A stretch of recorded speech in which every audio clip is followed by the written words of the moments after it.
Hi everybody, this is my next video. I just wanted to talk to you guys about classification of buyers. So what does that mean? There are different types of buyers. So we have what we call A buyers, B buyers, and C buyers. So they're just different ways to classify the temperature of every buyer that you're going to work with. I never like to say that any buyer is bad per se, but I'd like to say more that some are just not ready. So for instance, all the buyers that agents love to work with are the ones that are A buyers.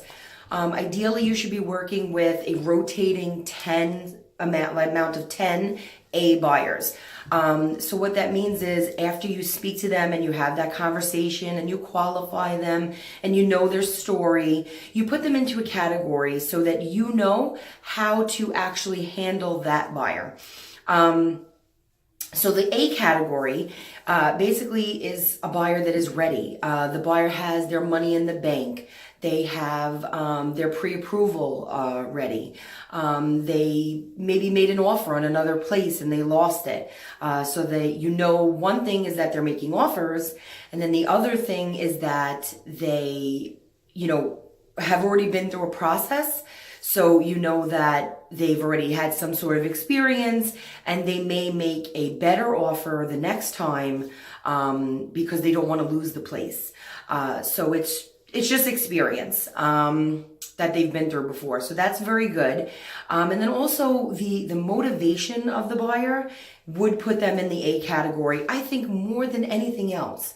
Mainly because, let's say, for instance, their lease is up, they have to be out in 3 months. They're renting in a house where the landlord is selling and they want to buy, or, they have a baby on the way and they need to get a bigger apartment. They live in a studio. They need a 1-bedroom, a 2-bedroom, whatever it is. Or they're moving positions and they need to relocate, and therefore they need to be in a different state by a certain time. So all of these are classifications of an A buyer. That's someone who is motivated, ready to buy now. And then you have your B buyers. So as you're speaking to people, sometimes people are just not ready, which could be the reason why they're not answering the phone, they're not calling you back, they're maybe canceling on appointments with you, because the level of motivation is just not there yet. It doesn't mean they're a bad buyer. It doesn't mean they're a bad person. The one thing that we all have to remember is when we receive leads from whatever source, whether it be Zillow or, a company website or anything like that, or a referral, sometimes you have to treat these people as if they're people, because they are. They're not just a lead. It's not a number. It's not a number coming in and, churn and burn. It's a person. So you need to actually treat them like a person and figure out their situation so that you can put them in the right category and the right way to help them, because everybody needs some sort of help. It's just a matter of what category you put them in, and therefore how do you help them. So that B buyer may be someone that's looking in, 3 to 6 months from now. They're not just ready yet. Maybe they're poking around online. Somehow you got the lead. They're interested in seeing something, but, they might window shop and, not necessarily put in any offers yet. Maybe they were thinking about relocating their job, or they were thinking about upsizing or downsizing or something like that. But it's just almost a thought. It's not really there just yet. Maybe they didn't get their pre-approval yet. They do want to buy, but they're kind of taking slow steps. So for this type of person, I would say, make sure that you give them the direction that they need. It could be someone, like I said, they didn't have their pre-approval yet. So what you would do is want to connect them with your mortgage partner. So we would call Freedom Mortgage and say, hey, Freedom, we need you to help out with this wonderful customer that needs that pre-approval. And then you would connect them. And I would say get them both on the phone and whatever mortgage company that you're partnering with, and say, hey, this person, I have this other person, connect them, If you can help them out, they need a pre-approval. They're looking to buy a single family condo, co-op, whatever that is. So that's one step for a B buyer. The other thing is that you might get someone in the B category that they're not really sure what they want to buy yet. Maybe they're trying to determine that. Sometimes people just see price, and especially in New York City, we all know that co-ops are the best price that you're going to get. And what happens is people just automatically think, oh, well, that's the most decently priced thing that I'm going to get, so I'm going to just buy a co-op. But they don't really know the process. So sometimes you have to educate them, and then it may turn out that a co-op is not right for them. They may need a condo or a single family house. They may choose to move to, instead of Brooklyn, maybe Staten Island. There's so many options that can happen. But it's just about educating that buyer and then keeping in touch. So you want to put them on some sort of drip plan.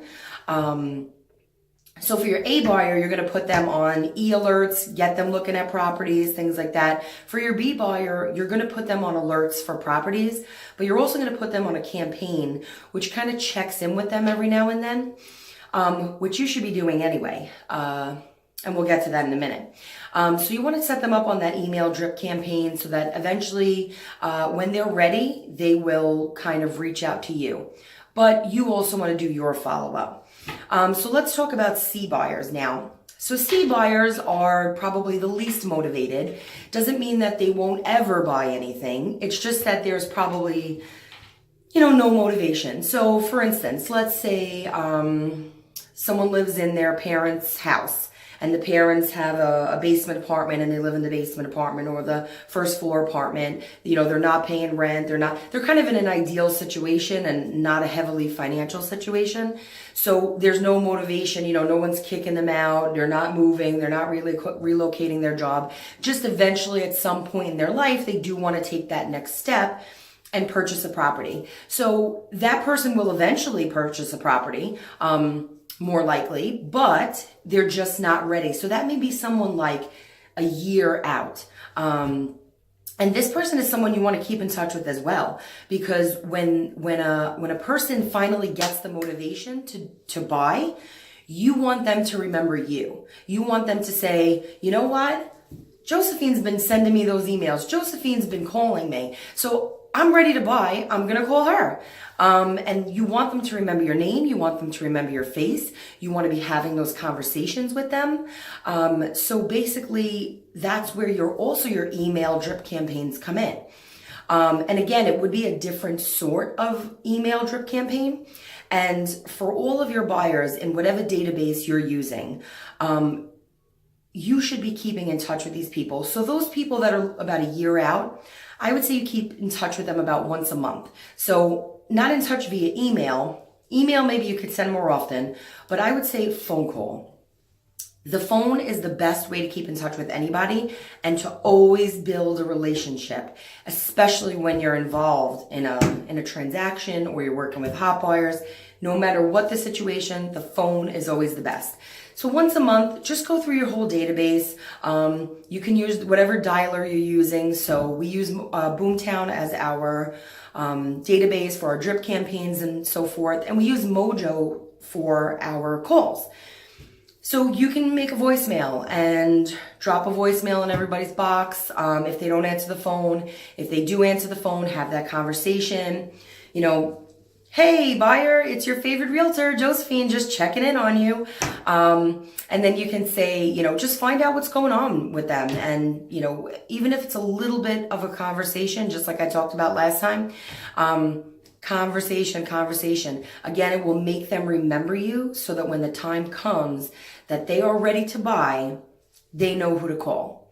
And then you can, like I said, you have your emails, you have your calls, and that's just a way to keep in touch with your C buyers. And then the same thing with the B buyers. You want to, that may be a little bit more often because it will be that they will be buying sooner, but you always want to keep in touch with people. Follow up is the biggest thing that you can commit yourself to doing. Follow up, because it will make the difference of somebody choosing you as their real estate agent or not.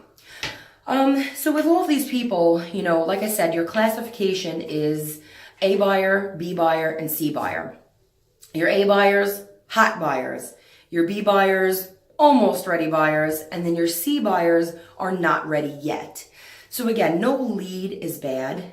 They're all people, and we have to treat them that way. And just the follow-up is key. The follow-up is key. So just make sure you know who you're working with, because again, you want to make sure that you're spending your time with those A buyers. You never want to forget the other buyers, but you want to make sure as an agent, you're spending your time going out on appointments and making appointments and trying to devote your time to those A buyers, because those are the ones that are going to be loyal to you. They're going to make offers. They're going to listen to you, take your advice, and that's what you're here for. You're here to guide those people and help them in their purchase of a new home. So that's what I got for you today. And I hope, again, that was some, information that you can use in your business, and look forward to more videos.